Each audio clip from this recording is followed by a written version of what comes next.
Here we are in our master suite at the Nelf residence, and we're in the master bathroom, and Bob, one of our craftsmen, decided that he was going to do some casing around our windows in here.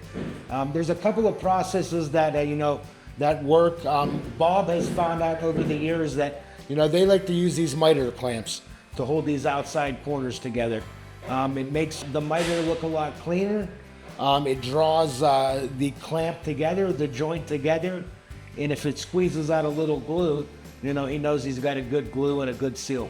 So we're going to bring Bob in, and we're going to talk to Bob about installing this casing in the most effective way to do it.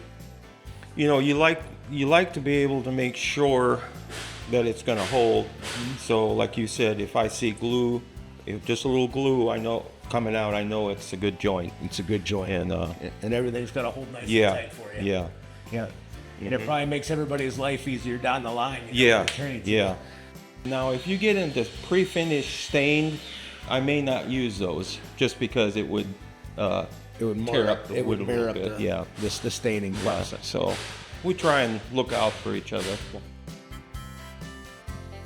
So we're here in the great room at the Nelf residence, and I have Bob here with me, and I really wanted him to discuss the difference between doing a standard mitered picture frame installation and when we're bringing in a circle top into an upright for casing. So there is a difference. It's not a standard install.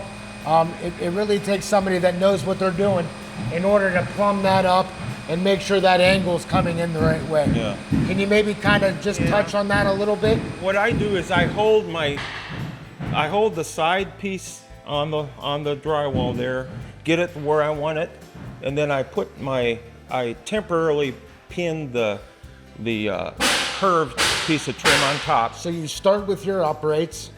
Either way, yeah. Okay. But I want a pencil line on the drywall where where the curve hits the upright piece. And then I make a mark there. That's where I will make my miter. So you'll scrab your casing. Yeah, I'll have to put a mark on there so I know where the top piece of trim where it meets, like when it comes around like this. Yep. And then that's where I'll cut both pieces to make sure that point intersects perfectly. To the bottom where it hits the extension jamb. I got it. Yeah. I got it. So, and I usually overcut it and then take it up, and it's easier to cut it twice or three times and trim a little, get it too short. Yeah. No, it's super important when you're bringing that circle top across to make sure those outside points of your casing uprights match up.